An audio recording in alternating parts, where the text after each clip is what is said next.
All right, click the links to join the channel, subscribe, star, the Odyssey, BitChute, Telegram, or Gab TV. So we're going to use this as an example. We're going to talk about Eric July's comic and Rich Johnston's totally fair and unbiased, impartial article. Just nonsense. Legacy media ignores the Rippaverse and Rich Johnston attacks. You know, the funny thing about this big Hawaiian dick is it looks fantastic. I looked through the artwork. I've been following this thing for years. I looked through the artwork for it. It has a great vibe. The art is insane. It's just, everything just flows together. This, you know, vibe of the 40s and 50s set in Hawaii. And it's like it funded. It's got $21,000 and it's just sitting there. So I assume I kind of get the feeling the guy took the $21,000 and just kind of drank it away. But you know, the least you could do is just refund the money. I mean, you could be driving Uber in your part-time over those past 5 or 6 years, and you could have refunded the money by now, which is definitely something you want to work on. Otherwise, you're not going to be allowed back on Kickstarter.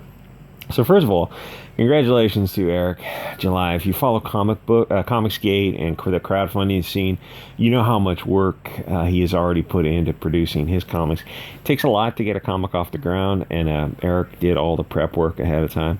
He's got a big loyal audience who wants comics, so and he knew he was going to do well with the campaign, even if the 96-page comic book is probably going to turn out to be about $50 after, you know, shipping and taxes. And for a lot of people, you know, people talk about, oh, you supported a comic for the wrong reason. Any reason for someone to give you money is a fine reason. And as long as the first comic is good, it doesn't matter why they buy the first one, because they're going to buy the second one, the follow-up one, because they enjoyed the first one. If the first one, people support the first one just as a thank you because they watch your channel, they enjoy the stuff, and they go, you know, I haven't donated before, I'll buy a comic book. It's just a little thank you. That's fine. And then the comic comes out and people go, oh, Iron Sights, this is really good, or Downcast, or Lone Star. It's like, oh, this is really solid comics. I'll buy the second one based on the merit of the comic. It's like, that's fine. All you have to do is get your foot in the door any way you can. So this is the soy boy who wrote the article. When the soy boy begins to hate, man, when if you get off the plantation, the soy boys just left-wing people get outraged when people don't behave, when what they feel are their pets don't behave according to plan. So Eric is a problem for the left wing, and they don't quite know how to handle him. So most of the left-wing media just ignores him. If you look at the coverage for the Rippaverse's comic, you see it's only right of center media is covering it at all.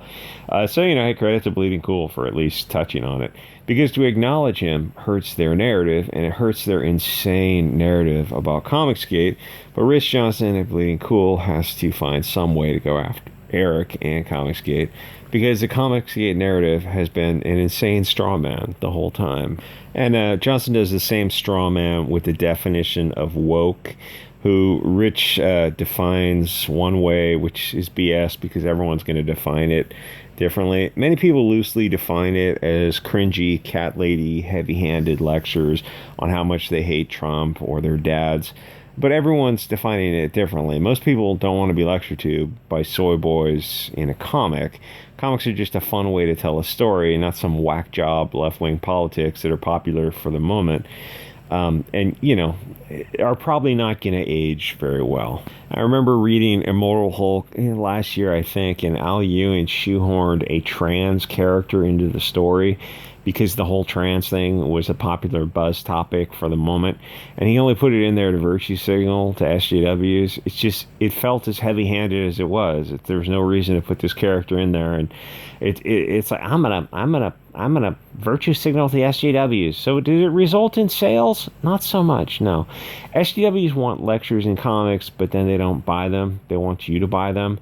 Woke doesn't sell. It has a famous history of not selling.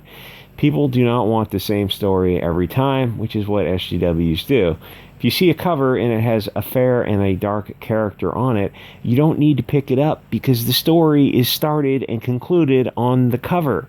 The fair is going to be the antagonist and the dark is going to be the purse puppy protagonist. People want the suspension of disbelief and don't want to read an SJW axe-grinding story. So when people say woke, it can obviously have many different meanings.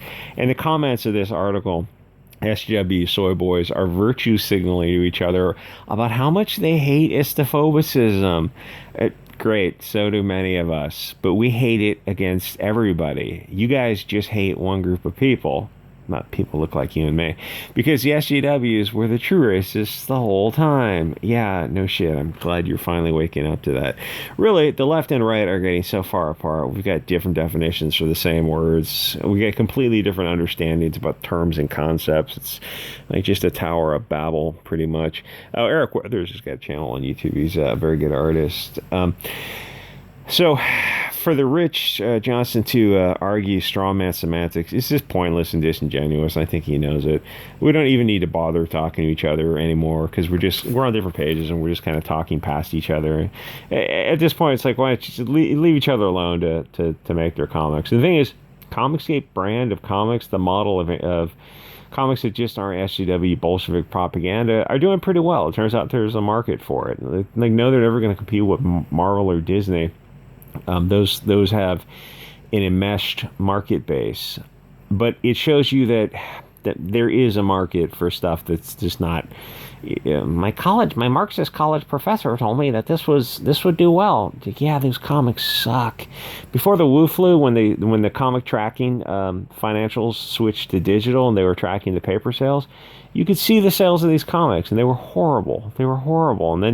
And then the Wu flu kicked in, and I think IndieCron or Comicron, whatever, they switched to digital. It's like, well, you can't track digital anymore, so now the whole website is just kind of pointless. But I feel it's probably safe to say that digital sales didn't massively increase when paper sales were already pretty bad of woke comics. But Rich made one good point where he pointed out that Eric is going to focus on conservative or libertarian comics and not SJW comics, but big effing deal. Who cares? Marvel, DC, Dark Horse, and Image already do cover SJW comics. That's what makes Comicsgate so special. It's stories that are not obsessed with the current left-wing fad that is probably going to go out of vogue in a very short time. You can't go wrong with timeless classic stories. Moby Dick or Lord of the Rings are going to stand the test of time, where Mark Waid, Kwanzaa, and Mags Visaggio's nonsense are not. A few years from now, the whole pronoun thing is probably going to turn out to be a fad. So reading a story where it's an integral part of the story is going to feel a little bit ridiculous. It's like, why did we take this stuff so seriously? It feels like adults taking children seriously. And then suddenly, in a few years, I kind of think the adults are going to wake up and go, oh, we need to stop listening to teenagers on Twitter because they're idiots.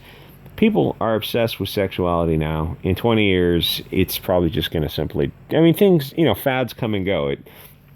The being gay was popular for some dopamine hits, and then that didn't get the dopamine hits, and then people started coming out and saying they were bi, and then that wasn't cool enough, so they said they're pan, and then that wasn't cool enough, and then they finally said they're trans, and that finally got the dopamine hits for people. But it's like more and more people are identifying on the BLT spectrum to the point of it's so dilute and amorphous. If you want to add another letter to the BLT acronym, you can. It's like LGBTCG. My gender is Comicsgate.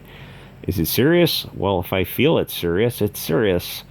Oh, so like we're not even living in reality anymore? Not really. The point is, like, I'm non-binary. Oh, that doesn't get the clicks anymore. I'm trans. Oh, okay, that gets the dopamine clicks. Yeah, but that's already fading. So what's after trans? I don't think there is anything after trans. I can't imagine what would it. And the thing is, like, I can't help but notice so many of these people who are claiming to be something furry otherkin, they're all like 50 pounds overweight, and I kind of wonder, if you just lost a few pounds, you probably wouldn't care about all this kind of stuff because you'd be out just living life. So this current obsession with, whatever the cultural Marxist Bolshevik fad of the day, I don't think it's gonna be around in a few years. People get bored of whatever Twitterverse of ideas is currently in vogue. We're gonna wonder in a few years why we took this Bolshevik propaganda seriously. Things always come in and out of cycles. Oh, we were brainwashed by cultural Bolshevism. How silly we must have looked. I wonder what other silly beliefs people had in 2020. I'm sure everyone was calm and reasonable and didn't make Hegelian dialectic decisions, based on fear and panic. You know, don't, as they say, don't cut the tree in wintertime, if you remember that old saying. But Rich does make one fair point about, since Eric's not using a gatekeeper of Indiegogo or Kickstarter, what if he doesn't deliver? So what if somebody doesn't deliver on Indiegogo or Kickstarter? As Bleeding Cool has got, to his credit, Bleeding Cool every year does an article on late crowdfunded comics campaigns, which is very, very cool to do. And every year there's a ton of late campaigns, and you look at me and go, so are you going to refund that money anytime soon? You know, it's really not a whole ton of money. It's like you either got to kind of refund the money or make the product. Usually it's easier just to make the product because people are kind of already expecting it. So what if they don't deliver on those crowdfunding? You know, big Hawaiian dick. There's hundreds of campaigns where they just took the money and spent it on. If you look at B. Clay Moore, he looks like the kind of guy who's probably drinking pretty heavily. Probably drinking. I don't want to defame him. A defamatory statement of fact by saying he drank that $20,000, but I'm just saying he looks like he drank it because he's got kind of a bloated, unhealthy appearance. I'm sure he's working hard on that comic that is 7 years late. So there's no shortage of, and he's got on his Twitter, he used to have a bunch of photos of him at bars drinking beers, and he's just got that bloated kind of fat, greasy look to him. Anyway, there's no shortage of products by the projects by the comics pros that are just kind of sitting in limbo waiting to be delivered. Being on Kickstarter doesn't get you your money back. Those campaigns will just sit there forever. They sit there until B. Clay Moore and the others either refunds the money, and like I said, it's literally only $21,000. It's not in the course of 7 years. I kind of think he probably could have refunded that money by now, or deliver the project. That seems like an easier path also. So what happens if somebody doesn't deliver? And it happens in Comicsgate. It's happened a half a dozen times. It sucks. But you just don't support that person until they refund your money or they give you the product. Or if you got a problem with late campaigns, like some people, that used to be an issue with Comicsgate. Oh, somebody was late. Okay, well, don't buy the second campaign until they get a reputation of being on time. And some people in CG have made it clear that, or people around CG like Doug Ernst, Tim Lim, and a couple others have said being on time is important to them. They value being on time. So Tim Lim, Doug Ernst, and JDA, and a couple others, it's like being on time is part of their promise to you. And other people, and so it's like, okay, you can safely support Soulfinder and all those other type of comics. I think Clint Stoker with Downcast is an on-time guy, but then there's other guys who are not. Like, they know that, like, for them, being on time is not important, and they're open about telling you that. And so if that's important to you, you just don't support the second campaign.